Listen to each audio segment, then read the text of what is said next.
Hello, and welcome to the Glory Glory podcast. I'm your regular host, Kyle Quinn, and join me today for the second time on the show, as you were so good the last time with Chris, Matthew Nugent. How's it going, Matthew? Happening. You all right? How's things? Appreciate the lovely compliment. I mean, nobody's ever said that before, but I'll take it. I'll definitely take it on board. No problem at all. It's good to have you on. We're Thank here you very to much. preview the Leeds game first and foremost, and then we'll get into talking about transfers and stuff, and a few other things. So, if you're new here, please subscribe to our channel, and if you're watching on YouTube, give us a wee like on the video. Okay, let's get straight into it. Well, first of all, we'll talk about the Everton friendly that came up recently. Mhm. United winning that quite convincingly 4-0. Mm. I know, yeah, it's only a friendly, but it will give United massive confidence going into the new season, won't it? Mhm. The thing with friendlies is there's going to be a lot of errors and a lot of just simple mistakes because of laziness, because people are still getting back into that rhythm again. And it felt like that from Everton in the first half and a wee bit from us in the second. But still 4-0 is a 4-0 win. Like, no matter when it is, it's still going to give you confidence, even if it's in a friendly game in the training ground. If it's United's first team against the 23s, you're still going to love that you've battered somebody 4-0. Yeah, and Harry Maguire scoring headers for United rather than England for a change definitely bodes I well know. this season. He And must have wore the wrong shirt or something. He wasn't sure that day. and Bruno scoring a cracking free kick as well. We want to see at least 5 or 6 of those this season as well. Yeah. There was one beautiful one last season that springs to mind. Can't even remember who it was against, but it was very similar to it. It was near the end of last season. He scored one similar. Was it against Liverpool? Yeah, there I think was it might one have against been. Liverpool in the cup, I think. Yeah, It's want very to see. similar to that. Okay. Our first game is against Leeds. So let's talk about our ideal starting 11. Bearing in mind that some players are not back in training yet, and Mhm. a certain player is not confirmed as a United player yet, and probably won't be starting this game. So bearing that all in mind, who would be your ideal 11? Um, I mean, I know we'll probably get it out of the way early. Varane looks to be signed his contract tonight. It looks like he's actually just signed it about 10 minutes ago. So he is technically a United player.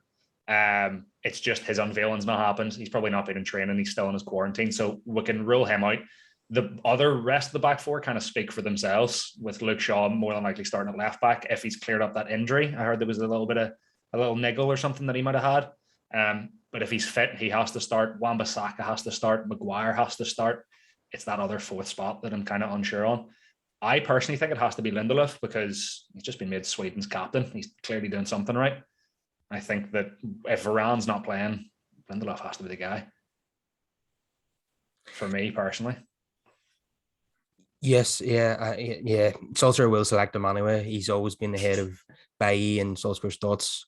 And Mm-hmm. yeah, I think this might be the last time where we'll see Maguire and Lindelof together when Varane is fit and available. Yeah, it has to be. The only sort of question in the back five, if you include the goalkeeper in that, is who do you play in as the goalkeeper? Who do you go Henderson or do you go De Gea? I'd personally, um, kind of unsure. Probably go De Gea, because I think Henderson might still be recovering from COVID. But I'm not 100% sure on that. I don't know. I know he was out of training for a couple of weeks. But I think De Gea probably has to start then, just with him still maybe not being too great. Because Pogba, when he had it last season, he didn't come back fully straight away. I'm not even sure that Henderson is back in training yet, Is he so not yet? No. it looks like pretty certain that it'll be De Gea. He'll start the Yeah, game. sweet. That's made that decision nice and easy for me then. Unfortunately. So what about the midfield? Who would you pick there? It depends on what he's wanting to go for. I said it in the last one, and I'll say it again. It depends if he's wanting to move to that 4-3-3. He kind of hinted at it briefly throughout the summer, but I think he's probably going to stick to the 4-3-3-1. I think we're going to see Pogba off the left in Rashford's spot because obviously Rashford's still injured. Um, I think weirdly, I think Dan James is going to start off the right wing, and I think it's going to be the McFred double two in the middle or the double six there. Um, and then I don't like to say it. I don't want it to happen. I think it will. I think McTominay as a box to box against Leeds worked last season. Why not go again? Like, I just think it's going to work. I think Dan James in the right wing the pace just will heavy press them. If you just let Dan James just charge anyone that gets the ball, Junior Firpo is going to be new to the league. Let's be honest, they'll probably be starting at left back. If you just have Dan James just pressing him constantly, you're going to notice that the weakness is there from a man that's never been in the Premier League and for the last year and a half, 2 years, has really just sat on the bench. And then up front, you have to go Cavani. I personally feel that way anyway. Well, the only thing is, I think Cavani is only back in the UK today. So Is he? Oh, okay. So that seems unlikely. Also, Fred is in the same boat. They both returned from the Copa America very, very late. I actually didn't know about that. So I don't think either of them will be available. My anticipation is that Modric will probably partner McTominay in midfield for this one. And then Maybe. Fernandes obviously at number 10. And then the front three, I think, will be Sancho, Greenwood, and Pogba. Yeah, I could see it. I don't know if Sancho comes in straight away. I'd have a feeling with Ollie hinting that he won't even be in the starting 11, that he might just be on the bench, but you never know. I mean, I'm not going to complain if he starts. Let's put it that way. I think with watching Leeds throughout pre-season, so I went through and watched all their highlights of their friendlies, and I've kind of noticed the same weakness, and it happens in friendlies every time anyway, but they were exactly the same last year. They're really frail if you press them. They get pressed by, I think it was Ajax and Villarreal, heavy pressed them and conceded 2 very early goals. One, I think, was in the first 2 minutes and one was in the first 5, I think. If you press them early, like we did last season in the 6-2 with McTominay scoring within, was it 90 seconds or something? They can get caught with that. Luke Ayling gets constantly caught with it at right back, and I think Junior Firpo might get caught with it at left back too. That's personally why I start Dan James. If Fred's not back, do you move Pogba into deeper, have McTominay, Pogba with Dan James and Sancho, having just an abundance of pace? Well, yeah, the 6-2 was a brilliant result, and Leeds played right in their hands, and it was very, very easy for Solskjaer, to pick them off on the counter attack with Dan James starting. But Solskjaer then did the same thing at Allen Road, and Bielsa had got wise to that. He got everybody behind the ball and just smothered United. And as you know, we don't have enough wing play to get behind teams, and it ended up as a bore 0-0. So will Solskjaer risk playing Dan James again against Leeds? I personally think he will, if you've got the other options there. If you have somebody else with it last season in the 0-0, from memory, it was because they just sort of Burnley'd it a wee bit, not quite to Burnley's level, but they kind of sat back with it a bit. I can't see them going for that. They looked tired. They looked weak against, looked really weak against Ajax, and they looked really poor against Betis. They just looked lazy in defence, and to be honest with you, they looked uninterested. If they go in with the same game plan with them games, they're going to get absolutely battered. If they do sit back, you're going to need somebody to open up those play, and I think that's where Sancho then would fit in. I think you're 100% right there. Depends what they play. If Sancho doesn't start the game, he'll definitely come on, I think. Oh, yeah. I think Varane is desperate to come off the bench at least, but we'll wait and see on that one. So what is your prediction then? Do you think United will get the result here? I think we win. I have a weird feeling we're going to batter them again. I really just, from watching their friendlies, they just look poor. They look exhausted, and the season's not even started. Ajax's youth team beat them 4-0. Betis turned them inside out 3-2. They look really poor. I think it's 3-4 goals from us minimum. Yeah, they haven't really signed anyone in the summer transfer window, have they? It's largely the same team from last season, isn't it? They got Junior Firpo, and I don't think they got anyone else. That's the only one I can think of. And even then, it was a Barcelona reject. It's nobody of note. Yeah, it's been a very, very quiet window. I know predicting the United 11 is very, very difficult in the first game of the season, because at least in every other game, you've got a previous game to go off. Yeah. And you can predict what lineup Solskjaer likes. Where in the first game of the season, it's just impossible to know who he's going to go with. It could be absolutely anything. I definitely think we'll score goals, though. I think no matter what side we put out there, unless we end up playing somehow 6 centre halves or something stupid, I think we have to score goals. Meslier, against every team that I've seen him play, he fumbled everything. He conceded 1-2. I think it was. I think it might have been Villarreal, might have been Betis. He conceded from a cross. The ball came in like right at him in his near post and went in the net to his left-hand side. He looks horrible, and he's their best keeper. You stick Mason up there, you stick, if Cavani is back, you stick anyone that's into like natural finisher, they're just going to make him look like he's never played in nets in his life. Is that Leeds' keeper from last season? The wee fella looks about 12. Yes, the French lad, yeah. He was horrible in the friendlies. And I think it was the Betis game, he conceded 2 really sloppy ones and one that was at his near post from across. Yeah, he's never impressed me anytime I've seen him, but that sounds even worse. Everyone talks him up on Twitter. Every time I go on the Twitter, everyone's like, oh, this kid's class, future France captain. And every time I watch him, I wonder where that guy that I've seen on Twitter was, because he's really poor. Like, I've never seen him put in a good performance. No, neither have I. He doesn't. I'm going to regret saying that, aren't I? That's going to come back to bite me. He's going to pull a Brad Friedel at Old Trafford and see everything. Tom Heaton, any former United keeper as well in there. Tom Heaton done it, I think. Ben Foster done it as well at one point. Just an absolute 10 out of 10. Well, Tom Heaton definitely can't do it this time. Thankfully. Here, there's a good shout for who's starting in net. It might not be De Gea. It might be Tom Heaton. Well, De Gea did play that final friendly, so that would indicate that. Nah, it's definitely De Gea. Yeah. It'd be real kick in the teeth to De Gea if he did pick Tom Heaton ahead of him. I don't think he'd mind with his 350k a week wages. I don't think he'd be too bothered. No, the fact that he's not intent on leaving, considering his place is not guaranteed anymore, tells you about his ambition. He just wants to sit there and take his money. Although, let's be fair, he has been a legend for United in the last 10 years. I've said it before and I'll say it again. I think as a shot stopper, he's the best keeper we've ever had. Yeah. He's probably one of the best shot stoppers of all time, really. But there's just nothing much else to his game, though. That's the problem. Modern keepers are sleepers, aren't they? It's bad that when Rio was asked about it, Rio Ferdinand was asked about it, being like, what was he like as a leader? He was like, obviously he was young when I played with him, but he was quiet and you never knew he was there. You could be standing in front of him in a 6-yard box and you wouldn't know he's behind you. He's mute.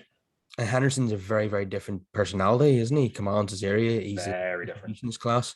So it's not very helpful to the back four. They're constantly playing with different keepers when they're very different. So there needs to be a consistent number one for me.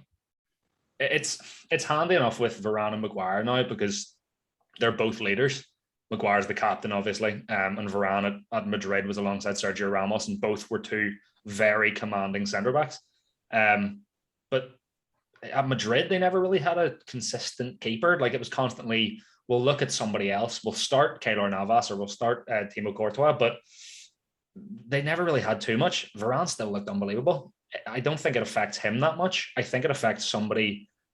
I really need to stop ratting on him. It affects somebody like Luke Shaw, whose defensive positioning isn't quite as good as it should be. It needs somebody to pull him back as a leader. You can't have Maguire and Varane both shouting at you when the keeper's just completely mute. You need everyone together as a squad, as a unit. And I think De Gea's being too quiet and Henderson not being really that good. I think that Henderson was going to start this game and become the kind of the number one until he made errors or something and lost his position.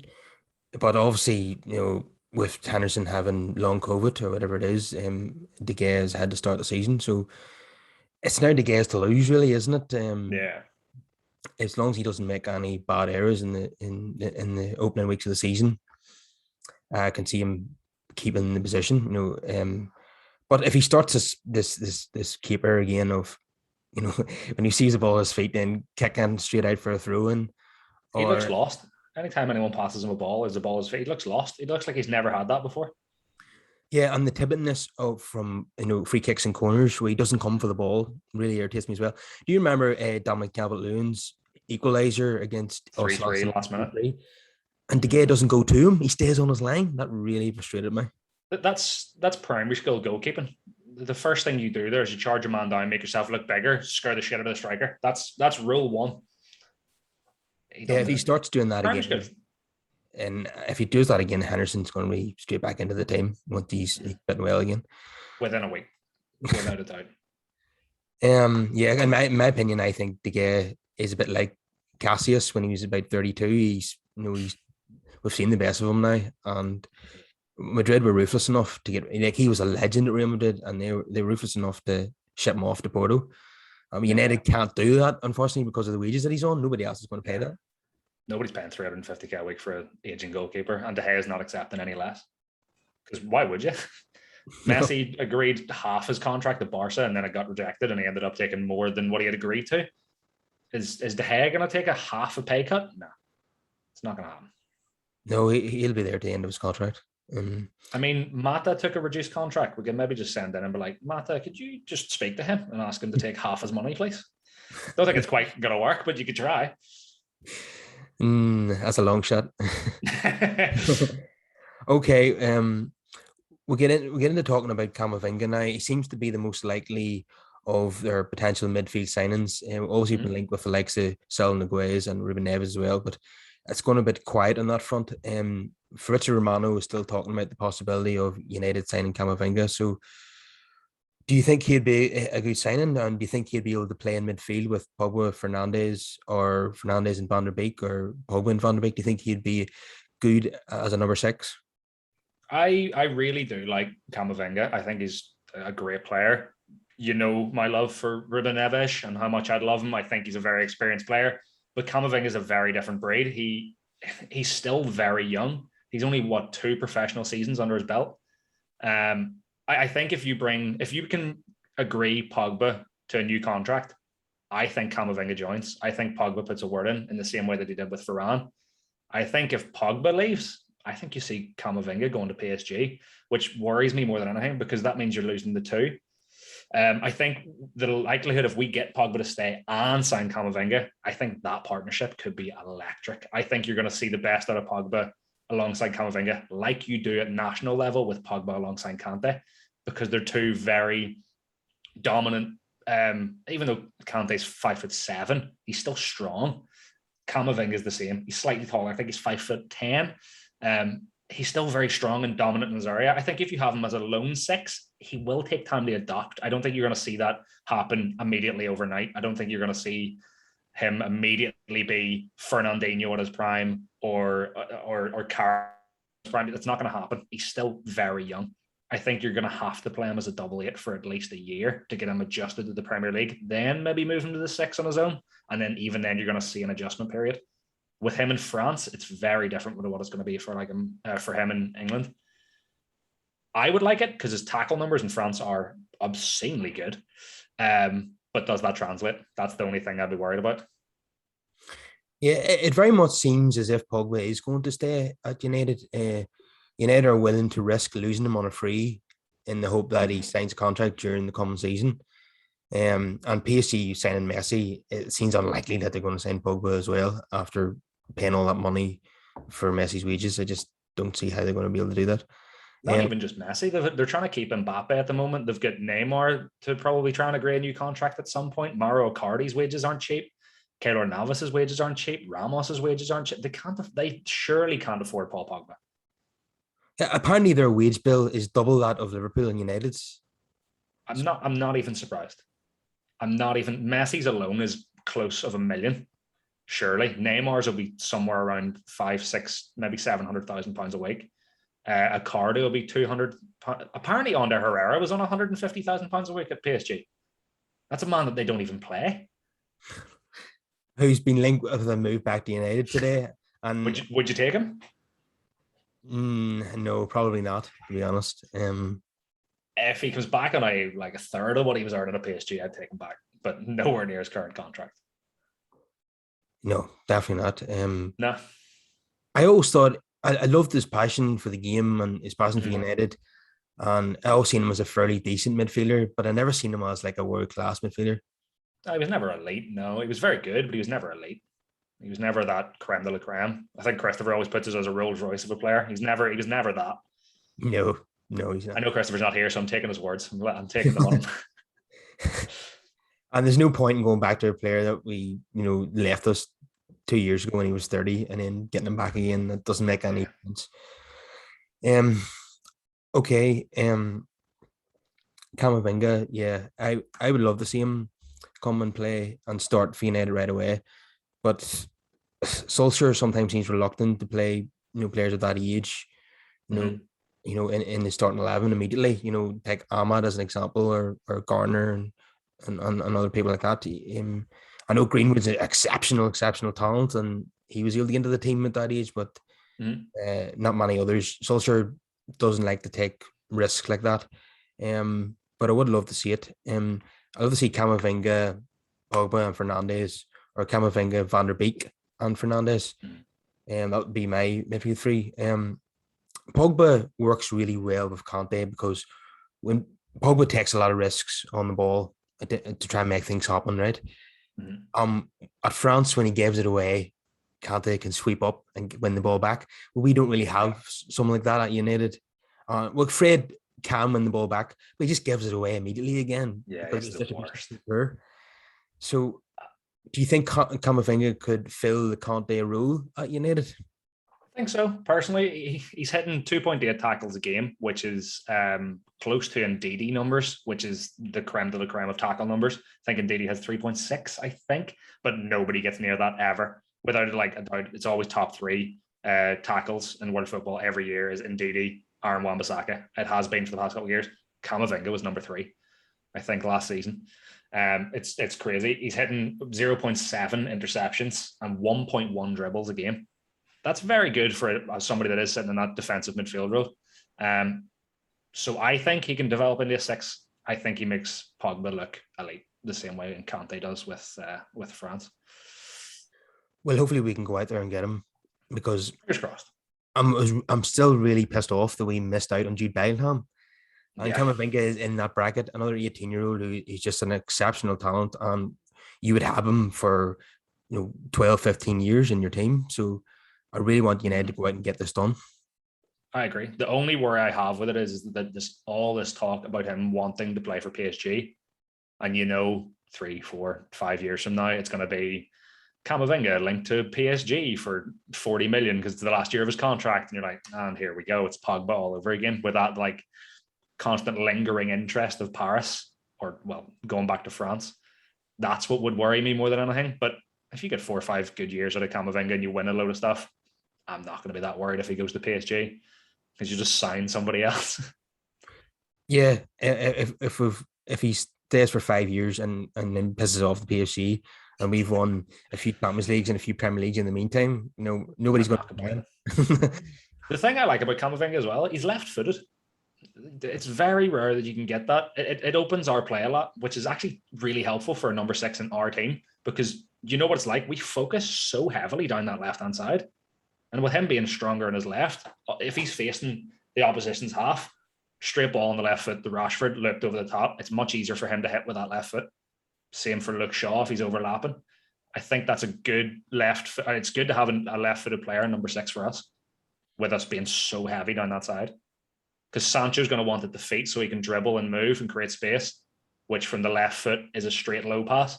Rashford's going to want it looped over the top, similar to I think he had 2 goals last season from Lindelof that were straight over the top. I think Camavinga with the left foot can have that ball. Yeah. We don't have enough left for players at United. That's always been an issue, certainly in the Mm-hmm. last few years, anyway. I Um, actually spoke to Chris last season about it as well, of like what centre halves we should look at, because they were left footed and we have no left footed centre halves. Maguire plays in the left, but he's not left footed. Varane's, I don't think, is left footed either. Lindelof's right footed. Tuanzebe's right footed. Bailly's right footed. It's, I think the one that was in my head for last season was, I think, Upamecano, I think's left footed. And then is it Gavardiol, who just went to Leipzig? He played left back at national level, and he plays centre half for club level. And again, it opens that option at the left hand side for somebody to cover for Harry Maguire. But we went and got Varane, so I'm definitely not complaining. are you saying we're missing the legendary Marcus Rojo? Definitely not. You know what? I see for the first 2 years he was at the club, I hated his guts. I openly said he was my least favorite United player of all time. I hated him. I slowly began to love him just because of his just sheer I don't care attitude. It's how did he not get a red card his entire career at United? Makes absolutely no sense. He could have got at least 4 or 5 and got away with against everything. Liverpool alone. Not stand on like Daniel Sturridge or something once. Possibly, yeah. At one second, the 2-foot tackle against Everton at Goodison Park against someone, and I was expecting a straight red, and somehow he got away with it. I think in the pre-VAR era, he was able to get off of the red cards, but nowadays he wouldn't. Nah. I seen something in an Argentinian league game. He was attacking someone with a fire extinguisher. I didn't see that. Oh, I want to see that now, though.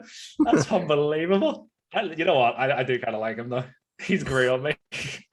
I know he's absolutely nuts. But you that's need nutters, though. You need those level of like just. I like the term. You might not. You might have to bleep this, but I like shithousery footballers where they just do anything. Roy Keane's where they just slide anything. They don't care. I love that. Every team needs one of them. Yeah, that's absolutely fine. But the problem was with Rowe, he just wasn't that good. Yeah, that was the real issue. Who is our current nutter? Who did United have that's just an absolute header? I don't think we have any, really. Rashford is really nice. Sancho's really nice. Cavani, maybe? Cavani's maybe our absolute header. Because even under Herrera, when he was at the club, was a wee bit of a header. Yeah. We have no lunatics anymore.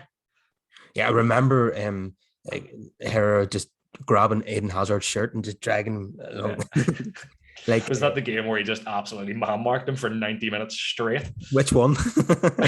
I think that was the one. I think Rio said about it recently. Oh, no, it was Ji-sung Park, actually, I was thinking of, where he was like, I'm surprised he didn't wake up at the end of his bed the next morning. He was man-marking him that tight. Park used to do that on Pirlo, didn't he, in Champions League games? Yeah. Cavani was quite combative in that Roma game where they were taking on Greenwood. Mm-hmm. I love that. I'd love to see that. I like to see Cavani taking Greenwood under his wing.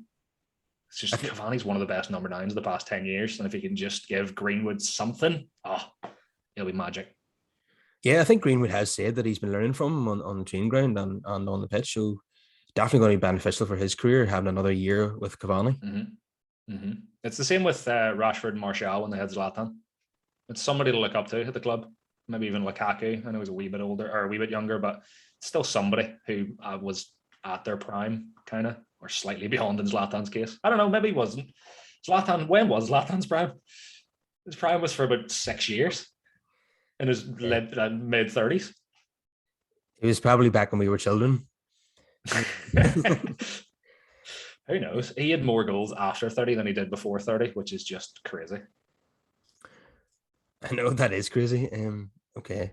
So something happened last night kind of really annoyed me was the Super Cup in Belfast, Chelsea against Villarreal. Mm-hmm. And Chelsea beat Villarreal in penalties, changed their keeper at the end of extra time, and he won in the shootout. And we were all sat in the bar watching the Europa League final, and every single one of us at the table were saying, bring on Henderson for the shootout. And he didn't. I think I actually tweeted you about this as well. I think we spoke about this on Twitter. Did we? I'm near certain we talked about this. And that's what, and last night proved what happens when a manager is bold, he's courageous, makes a decision like that, like Van Gaal did in the World Cup for Holland against Costa Rica. You bring on your keeper who has a better record of receiving penalties, then you have a better chance of winning the shootout. I love Ollie, but I think in this case, I'm going to play devil's advocate here. I agree with what you're saying, but I'm going to play devil's advocate.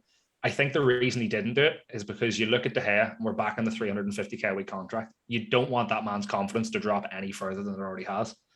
If you take off De Gea going, listen, this kid's better than you. I only need him for a shootout. You're not very good at those, so get off the pitch. You're going to completely ruin the man's confidence. And I think Ollie is probably, I'm going to get clipped up for this. I think Ollie's the best man manager in the league. I just do, right?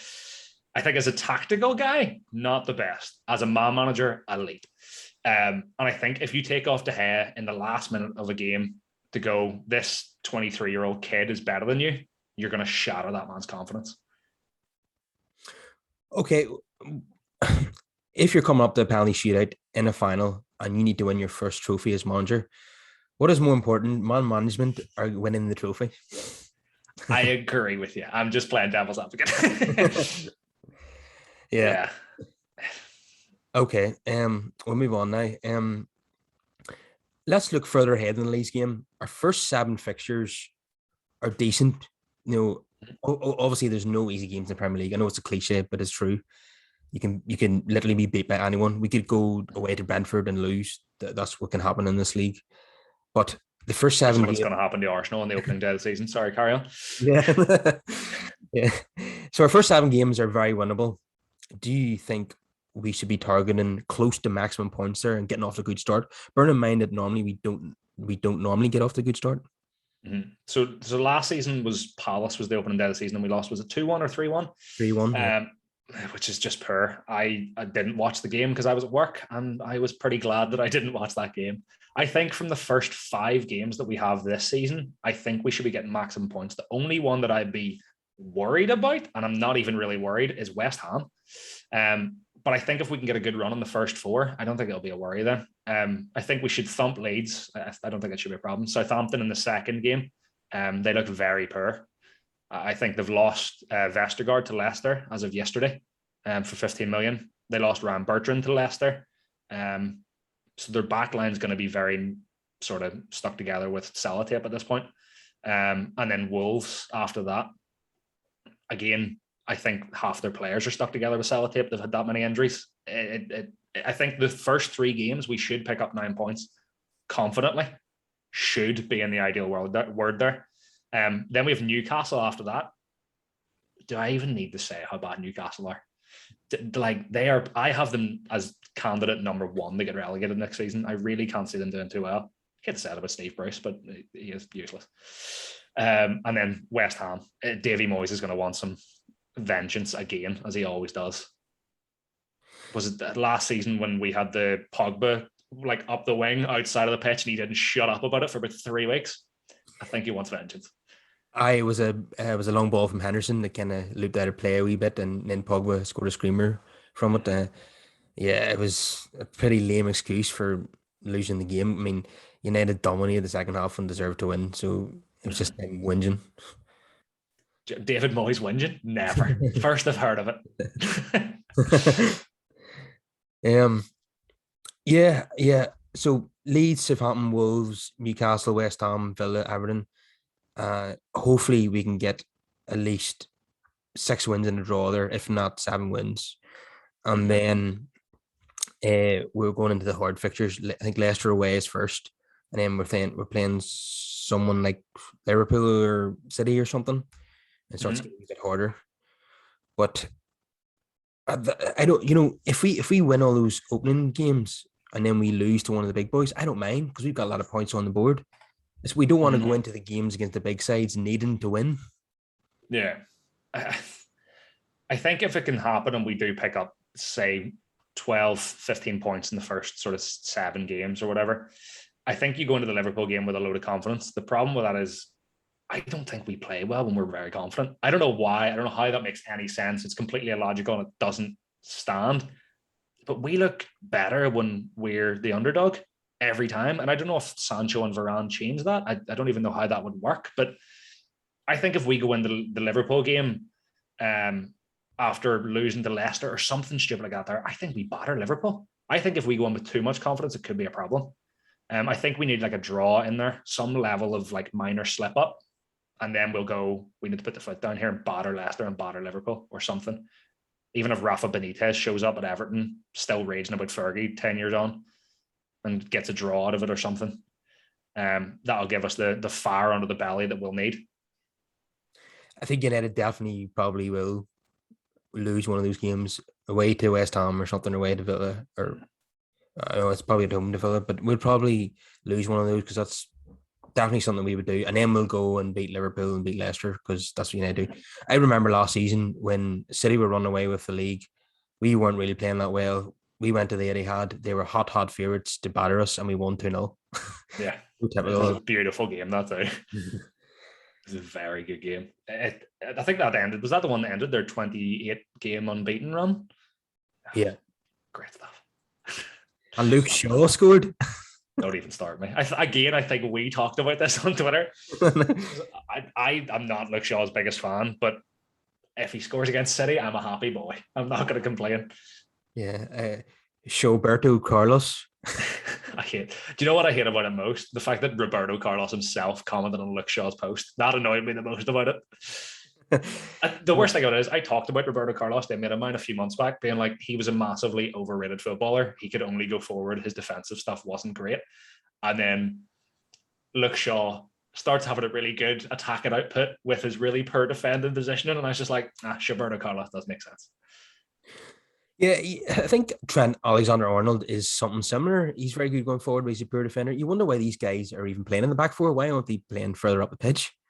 I can't even remember. There was one of the pundits on Sky Sports talked about playing Trent Alexander-Arnold central midfield for England, and I was like, I think that would actually work, to be honest. He's got the ability to do it.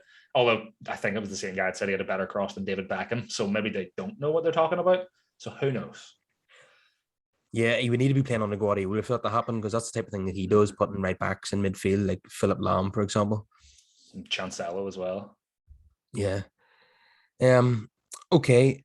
There's so many games, of course, and hopefully we will get over the line this season. Let's hope we can win the league. Do you think we can? I do think, I hope we can. Should be a mind stuck a £50 bet on it, so I really hope we can. I think we have one of the best first teams in the league. I think the problem will be our squad depth. If Bruno gets injured or Varane gets injured, then we're back to playing Maguire and Lindelof. And if Maguire gets injured, we're back to playing Lindelof and Varane, and we don't know how that's going to work. If Wan-Bissaka gets injured, I know there was a lot of talk with Trippier and stuff coming in, but that looks like it's dead in the water. What have you got there? And that worries me more than anything. With the fact that Henderson's already had COVID, I think Tellez busted his ankle. He had an injury there. Rashford's already out with his shoulder. We already have a handful of injuries there that worries me. I think if we build on the squad this season and still progress, like in the cups, I think we could definitely go for it the following season. I think this year is going to be very hard with the squad depth that we don't have. I think a lot will depend on whether we get another signing. We need to get that kind of defensive midfielder in, and then possibly we could challenge, because City tend to have a drop off after they've won the league. Their focus is always the Champions League, especially if they've won the league the year before. I think they've only retained their title once since the Abu Dhabi takeover. So they're vulnerable when they've won the league. Chelsea will be contenders. They've got Lukaku now. They've got number 9. So I worry about that. Yeah, he'd probably get 20 league goals at least. Liverpool, it's hard to know what to expect from them. Will they erase last season and come back as a Liverpool from 1920 with Van Dijk back on the side? It's very much up in the air. We don't know, but I think if we can get our starting 11 complete, and hopefully we're lucky with injuries, I think we can have a real go at it. The only thing is, there'll be games where it comes down to very, very fine margins. It'll come down to managerial decisions, and so many times Solskjaer has not been brave enough to make the right call. We've talked about it earlier.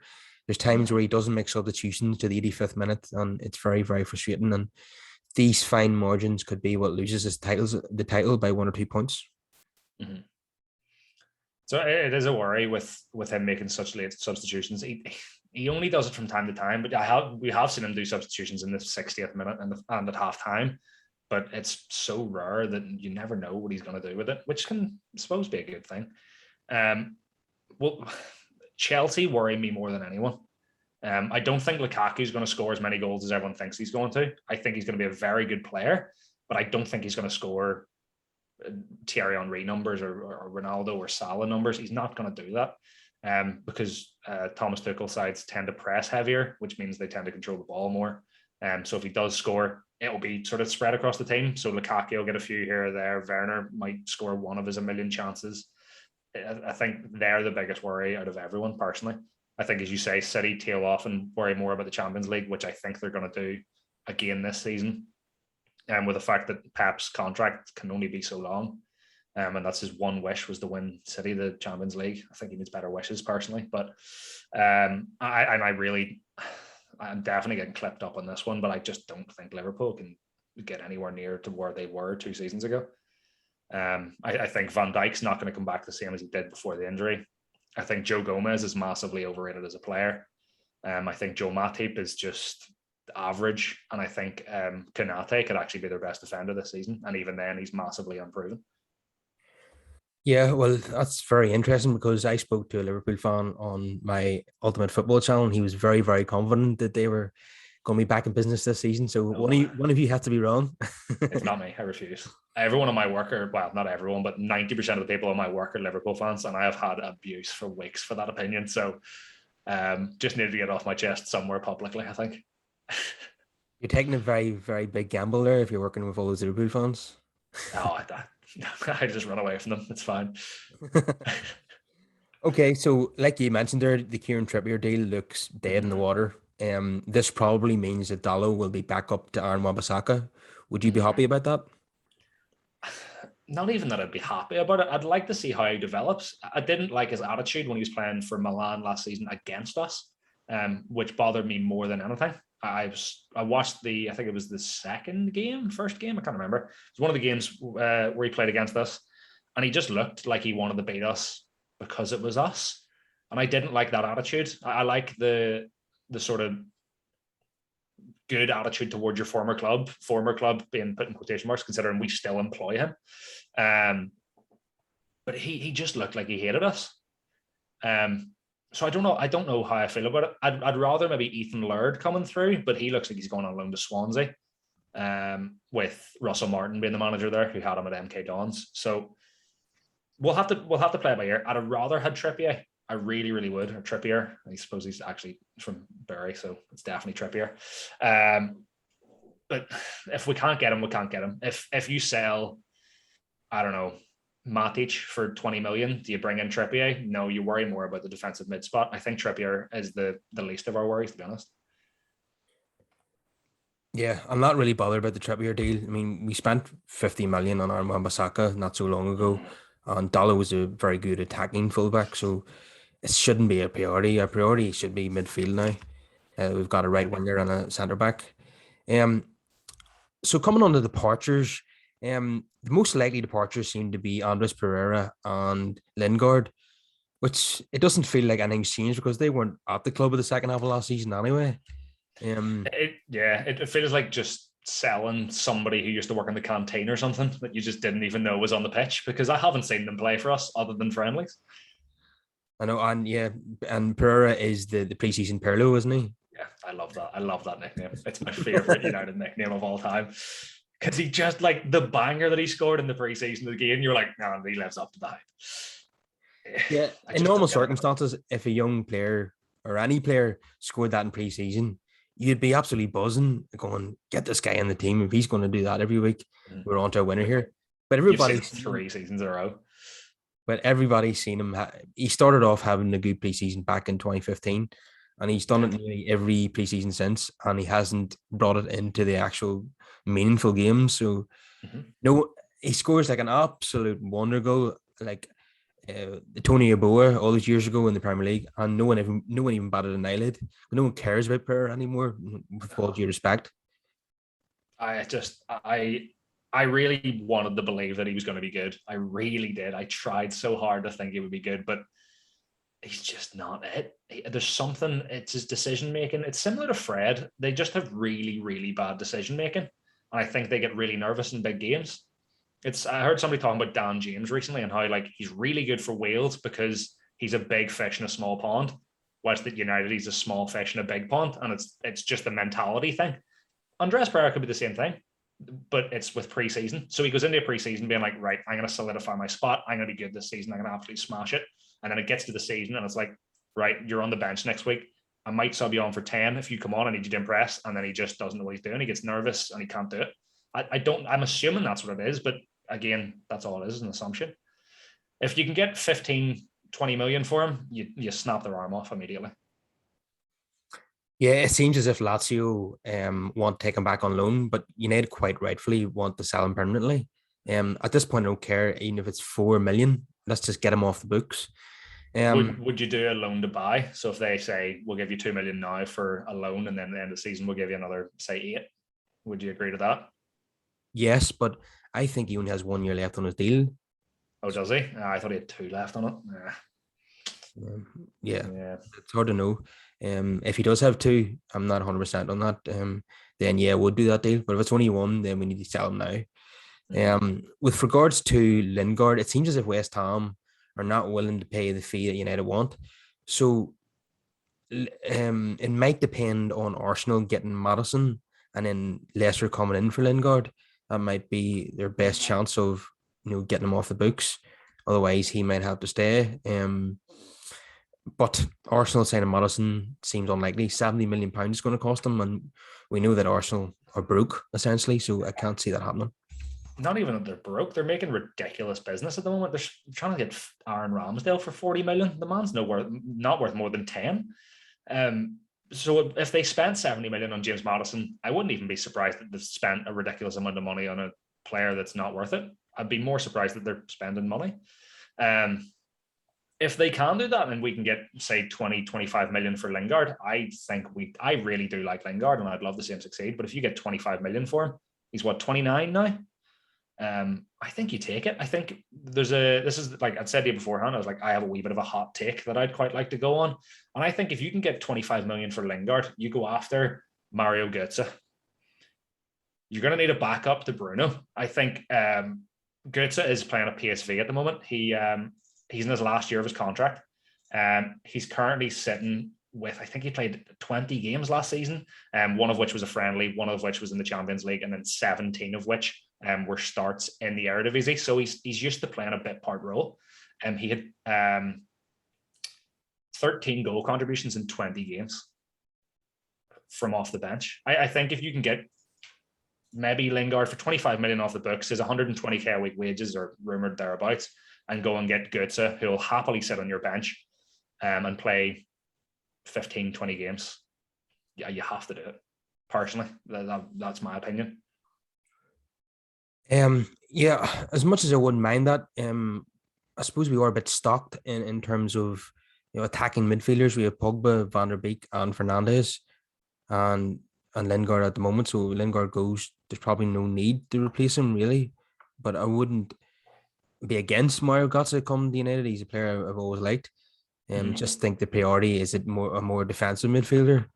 I agree that there is a priority in a defensive midfielder, but I don't look at Van de Beek or Pogba as attacking midfielders.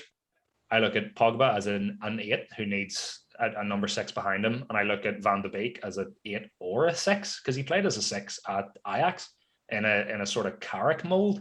So we could actually see that maybe slot Donny Van de Beek in that number 6, sitting deep and just springing balls left and right.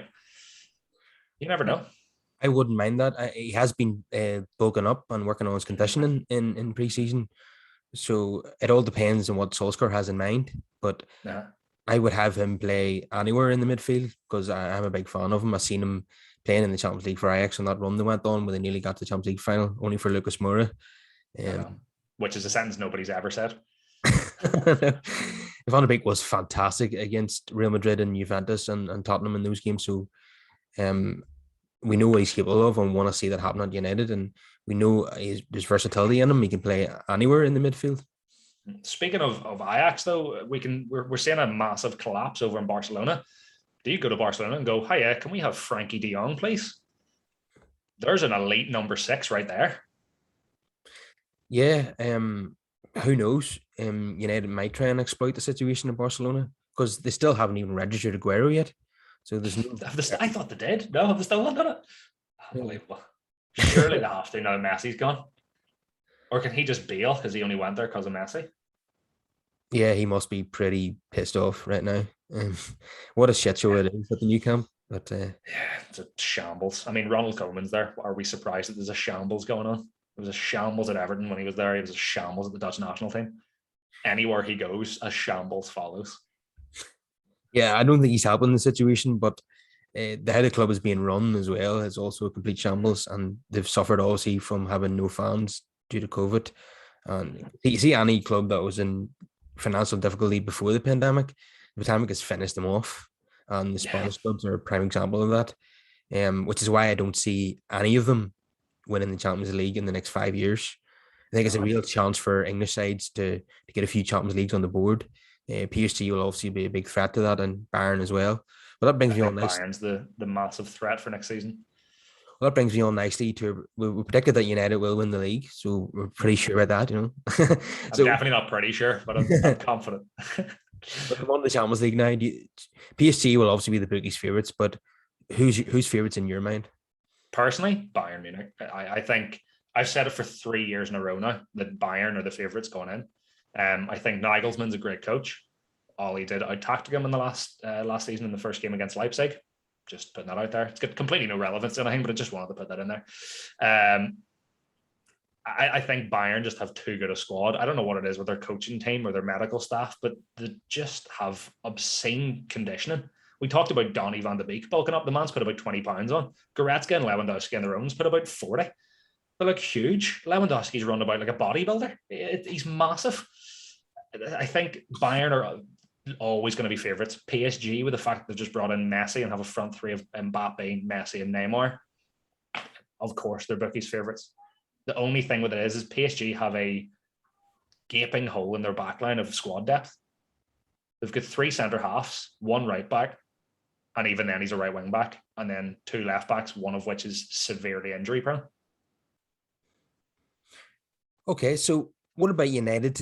What's your anticipation of them in the Champions League this season? How far do you think we can get? I definitely think we could get to the final. I think we could, but I don't think we will. I think we'll have a good run of it, but I weirdly feel Ollie's going to have a run at the league more than anything. I think he's going to look at the fact that City are worrying more about the Champions League and try and capitalise on that. He's talked about winning silverware before, and Ollie winning a league title for us as a manager, I think, would more than likely be his dream than anything. I think the Champions League would be nice, but I think he prefers the Premier League. So maybe we get a quarterfinal, semi-final out of it, something like that. Yeah, it'd probably have to be one or the other because I don't think I have the squad depth to compete on both fronts. If it gets to a situation in March, maybe, and we're not in the title race anymore, but we're in the Champions League quarterfinals, he might change his mind then, do you think? Throw the eggs in the basket, kind of, yeah. Yeah, so I'd definitely take one or the other, either one, because we haven't won any of those trophies since Fergie retired, obviously. If I had to choose, it probably would be the Champions League myself because we're so far behind Liverpool in terms of Champions Leagues, and we really need to get another one on the board, don't we?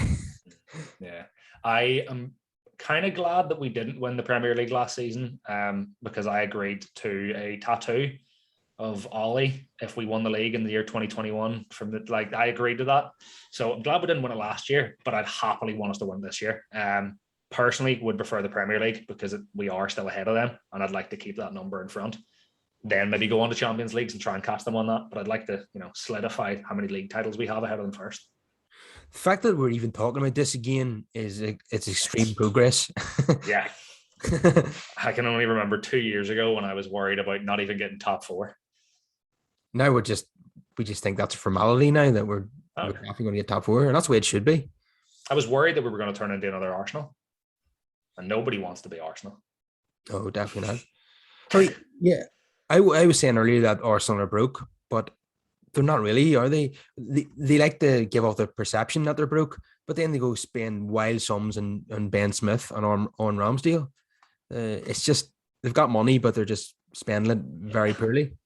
It's really weird. Even the summer that they went out and bought Nicolas Pepe, it was like, we don't have any money, so we're not going to buy anyone. But there's 70 million. You're like, where'd that come from? And they've done it again. It was like, oh, we don't have money for transfers. There's Ben White for 45 million and Aaron Ramsdale for 40, and then James Maddison for 70. And you're like, where have you pulled this from? They have a real weird perception that they're broke when they're really not. Are they still run by Kroenke? Is Kroenke still doing their business over there? Yeah. Because that's a man that used to be very frugal when he was at, I think it was Roma beforehand. I think it was Roma he was at before, and he was very frugal with his money, and he wouldn't spend massive amounts. He'd spend on uncut gems and hope the manager could form them. It looks like he's went the opposite route and went, let's try and find uncut, I don't know, stones or something with Ramsdale. And I like Ben White, but I mean, he's not a 10 out of 10 defender. He's not a 45 million pound defender. Let's put it that way. I think what Arsenal do is pay for players in installments across like 4 or 5 seasons. Similar to ourselves.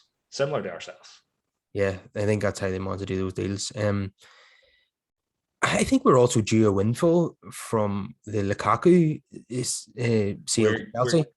4 million. We're getting out of it. Is that We're all? getting I four, thought it was 4 more. million. So we had a 10% of their profit, I think, was in the contract. And then maybe a little bit extra from games played that we would have got back, some of like other random ones that Inter would have had in there for maybe a league title win or something. But I don't know anything about that. It's a guess, to be honest. But 100%, it was a 10% of the profit made from the sale, which is 4 million. Yeah, it's not very much in the Pennies. grand scheme of things, is it? That's pennies. Um, Pays Messi's wages for 4 weeks. um, yeah, it's been a hard season last season, wasn't it, for United? It started off in January. We looked as if we were top of the league, and looked as if we were going to hold on here. We might win the league, but then it really kind of tailed off, didn't it? And City pulled away, and then we were just kind of hoping to win the Europa League or the FA Cup, but we screwed both of them up. So hopefully this time around we can be in the mix at the top of the league and be thereabouts when it comes to the last 8 of the Champions League, and hopefully we can pick up one of those trophies. Yeah, 100%. I think we should definitely win one of the cups. May that be the FA or the Carabao. I think we should definitely be winning one of them. I think Ollie wants to win something, and he needs to throw his eggs in one of the baskets. I think the Champions League might be a little bit far-fetched if he is still trying to push for the league. I think we go in for one of the cups and the league, I think, this season. We're not going to be winning a quadruple, unfortunately. I hope I get clipped up on that. And then I'm wrong. And we win everything. It's not going to happen, but I'd like it to. No, that's one of those kind of pipe dreams that Man City fans like to talk about, and it never happens for them. Oh, no, they got their quadruple. What are you talking about? They're the Community Shield, man. What are you talking about? Since they count that when they want to. We're also relying on City having fans here. Right, I'll stop. That's enough. I've not enough insulted fans. Man. That's what 3 clubs have insulted today. I'm going to get a lot on Twitter here. When the Premier League starts again with fans this season, the City players won't really know the difference, will they? No, that's still think it's the same. Their Community Shield final, which I don't think they count this year because they didn't win it, had what about a handful of fans, whilst our friendly with Everton was packed. I know, that's right. Iheanacho is definitely a player to watch this season, isn't he? So good, straight into my fantasy Premier League team. Yeah, like absolutely. when he was one of the first I put in there. I hate it because he was like the guy that could compare to Rashford that were coming through. But he's really good. He is very, very good. He somehow turned into a deadly number 9. He was never that, like ever, which is weird because City need one of them. Yeah, this time last year, I thought that he was gone. He'd flopped at City and he'd flopped at Leicester, and he's probably going to have to step down a level or two. But he's really been rejuvenated in the last 6 months or so. Yeah, I don't know what Brendan Rodgers is putting in his juice, but he's unbelievable all of a sudden. It's just out of nowhere. And now he's the penalty taker. Yeah, I'm there. I'm not sure on that one and how that happened. Body must have been off the pitch at that point or something. Yeah, or he had too many WKDs from celebrating. Who knows? Okay. Getting back to United. Is there anyone else that you think we might sign? You've talked a left field option there, like Mario Götze. Mm-hmm. Is there any other surprises that you could expect in the next 2 weeks? There's a couple of things that I'd like. I've talked about it a million times over. Ruben Neves is my guy. I really do think he is just a Portuguese Michael Carrick. I really do like him. I looked at the centre halves and stuff with Chris last time, but we've got Varane. I don't think we need that. I think if we are going to go into central midfielders, I think you could go deep into it and look at outside shouts. If you can't get Camavinga because he's dedicated for PSG, if you're looking at Saul Niguez, but his 250, 300k a week wages terrify you. If you're looking at Ruben Neves and he doesn't want to leave and he ends up at Arsenal and wants to go to, I don't know, B-Tech club or something. Some of the options I have is Ibrahim Sangare, PSV again. So you're not going to get him on Götze. He's a very good young defensive midfielder. He was at Toulouse beforehand and moved on a free contract. over to the Eredivisie. He looked, I think, a little bit shaky for the first couple of months, but towards the end of last season looked very, very good. I think he might have picked up an injury somewhere there. Or you could even go, and this is my personal shout, especially if you are just looking at it as a one-season cover until you get Camavinga for free next year, is Andre Frank Zambo Anguissa at Fulham. I think he's a very, very good defensive midfielder or box to box. His numbers and stuff are very similar to Camavinga's. They're slightly lower because, of course, they are. He's at Fulham, which were underperforming massively in the league. He's putting up 2.2 tackles a game with 1.6 interceptions, which is 0.4 less tackles per game than Camavinga, and I think 0.5 more interceptions than Camavinga, if I remember correct. His passes and stuff are also surprisingly good. He's putting up 39.3 passes a game, which is quite low for a defensive midfielder. So he'd obviously be putting up about 20 more if he came to United, because you'd have to. Maguire's hitting around 50 or 60. From centre half, McTominay's hitting around 45, thereabouts 40. But his pass accuracy is 84.2. I think if you go to somebody like him as a 1-year cover, he's not going to cost you any more than 15 million. And he's going to do a job. He's not going to be elite, but it's something for a year to feel safe, similar to what we thought Cavani was. It's a 1-year cover. That would be my personal shout. Because my other one was Tion Coupineers, but he looks like he's going to Atalanta, so I'm not even going to get into his stats. He's also been like the Spurs, and I don't want to talk about somebody being nice and then them go to a different club. Yeah, I don't think there's any chance that Sulter's going to be able to spring a surprise now, because I think you've covered just about every midfielder in Europe. I think I've covered all of them. Yeah. Okay, that seems like a good place to wrap it up. It's been great having you on the show. Thank you very much for having me. I'd love to be on again, of course. Yeah, absolutely. We'll definitely have you on again. Probably after 3 games or so into the season. We'll chat to you in the international break. Spot on. I'll find more stats for you, and that time we'll get our expected goals and everything up this time. I'll get all the stats. Fantastic. Okay. Okay, see you later, Matt. Yes, thank you very much for having me. See you later, bud.